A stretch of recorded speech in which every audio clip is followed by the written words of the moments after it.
मुस्कुराता।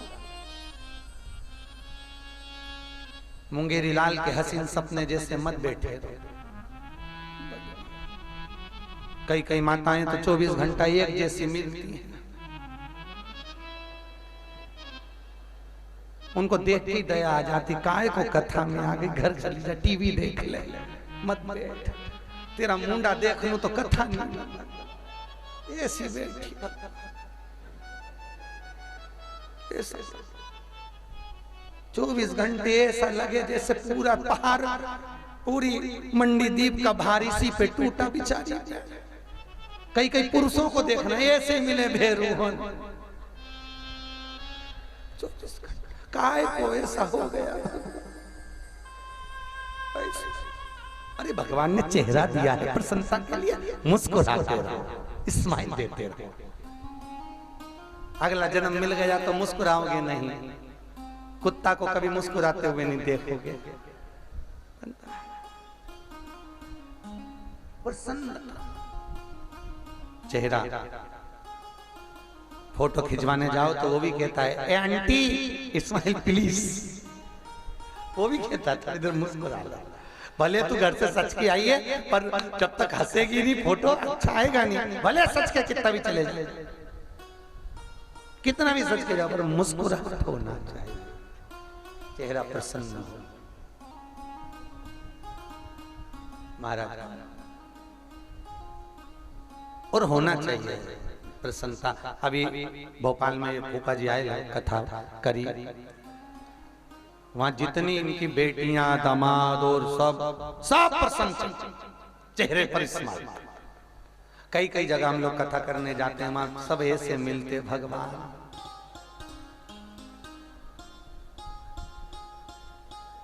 धोख भी लगाएंगे तो ऐसे लगाएंगे। एक बार काला पीपल में कथा करने गए, वहां एक अम्मा जी मिल गई, बहुत पुरानी बात है, कम से कम 18-19 साल पहले की बात, बल्कि और ज्यादा समय हो गया होगा, और ज्यादा समय हो गया। अग्रवाल महिला मंडल की कथा थी। हमको क्या मालूम था कि पंडाल में एक आध माता ऐसी बैठी है कि उसको ज्यादा हंसा दो तो काट खाती है, हमको नहीं मालूम। और काला पीपल की कथा, अब कथा में हमारी कथा हम लोग बाजते हैं तो थोड़ा प्रसन्नता मत, क्योंकि हमारे गुरुजी ने कहा कि कथा में किसी को रुलाना मत, क्योंकि रुलाने के लिए घर पे बहुत सारे बैठे। कथा में आए तो प्रसन्न रखना किसी को भी, सब में रब बसता है, हमारे गुरु का कहना था। सबके चेहरे पे प्रसन्नता होना चाहिए। अब हमारी कथा में हम हंसने की बात कर दी, तो वो अम्मा जो बैठी थी उसने बगल वाली थोड़ी सी हेल्थी थी, उसका यहाँ से पेट होगा, उसने पकड़ के काट दिया। अब वो जैसी काटी तो वो चिल्लाई तो हम डर के मारे तुरंत खड़े हो गए व्यासपीठ में। इतने में दूसरी बोली, महाराज उठो मत, इसकी आदत है, ज्यादा हंस लेती है तो काट खाती है। मैंने कहा भगवान भला करे, मंडी द्वीप में ऐसी नहीं मिली, भगवान भला काट प्रसन्न। अब राम जी महाराज प्रगटे, दासी ने जाकर कहा एक पुत्र प्रगटे, दूसरी गई दौड़कर, माता कैकेयी के गर्भ से भी एक प्रगटे, माता सुमित्रा के गर्भ से आनंद में 2 प्रगटे, एक नहीं था 4।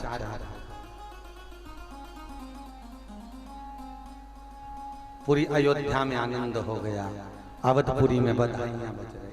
राम जी महाराज का प्रागट्य, अवधपुरी आनंद में, चारों तरफ सुख ही सुख समाहित हो गया। आया समय, बालक का नामकरण संस्कार किया, राम के साथ लक्ष्मण, भरत जी के साथ शत्रुघ्न की जोड़ी बनाई। एक नम्र है तो एक क्रोधी है। राम जी नम्र हैं, लक्ष्मण क्रोधी है, भरत जी नम्र हैं तो शत्रुघ्न क्रोधी है, जोड़ी बनाई। वर और कन्या की जो जोड़ी बनती है वो पंडित जी हमेशा सोच कर बनाते हैं। लड़का गुस्से वाला हो तो लड़की नम्र हो, लड़की गुस्से वाली हो तो लड़का नम्र हो। वैसे तो लड़का बेचारा हमेशा नम्र ही रहता है, ऐसा नहीं है। और नम्र नहीं भी रहेगा तो घर में सबसे पहली रोटी गाय की बनती है, पत्नी बनाकर उसको गाय की रोटी खिला देती, बेचारा गौ माता जैसा हो जाता है। तो नम्रता तो उसको रहती रहती है वैसे। राम चले आनंद सुख समय विद्या ध्यान करने के लिए पहुंचे, और विद्या ध्यान करने के लिए जैसे राम जी महाराज पहुंचे हैं, विद्या ध्यान कर कर पधारे हैं, विद्या ध्यान और राम पधारे। विश्वामित्र बाबा आ गए लेने के लिए, राम लक्ष्मण को लेकर चले, तारका का संहार करा, मारीचादिक राक्षसों को मार गिराया, जाने लगे। जनक बाबा के दरबार पर विश्वामित्र बाबा कहते हैं कि राजा जनक के घर में बेटी का स्वयंवर है, राम तुम्हें चलना है।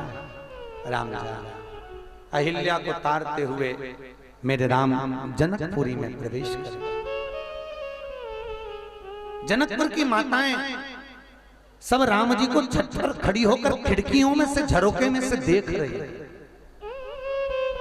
जनकपुर की माताएं राम जी का दर्शन कर रही, पर राम किसी को नहीं देखे, निगाह उठाकर ऊपर तो देखे ही नहीं। वो तो मर्यादा पुरुषोत्तम राम थे जो निगाह उठाकर नहीं देखे। इस जगह पर हमारे कन्हैया जी होते तो निशानी लगा के ऊपर चढ़ जाते। वो तो राम जी थे जो मर्यादा पुरुषोत्तम थे। जनकपुरी में पहुंच गए। बड़े बड़े शूरवीर राजा धनुष को उठाने के लिए आए हैं, किसी से नहीं उठा, किसी से नहीं। तब जनक जी की आंख में आंसू आए। क्या पूरी राज सत्ता शूरवीरों से विहीन हो गई?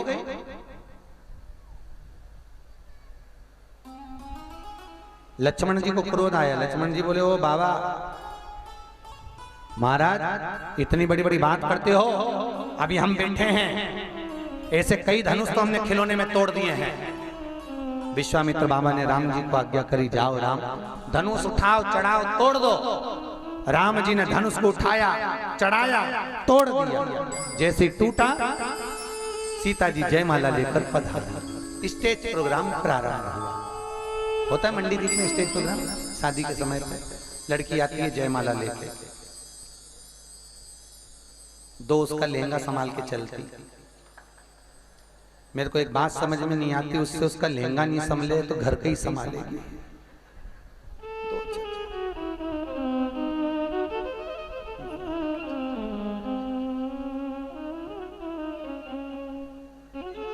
उसके साथ में दो और चलती, लाल झंडी हरी झंडी। एक कहती धीमे चल, एक कहती जल्दी चल। चलती चलती वो उसके पांव पे चप्पल रख देती है, चल तो रही है।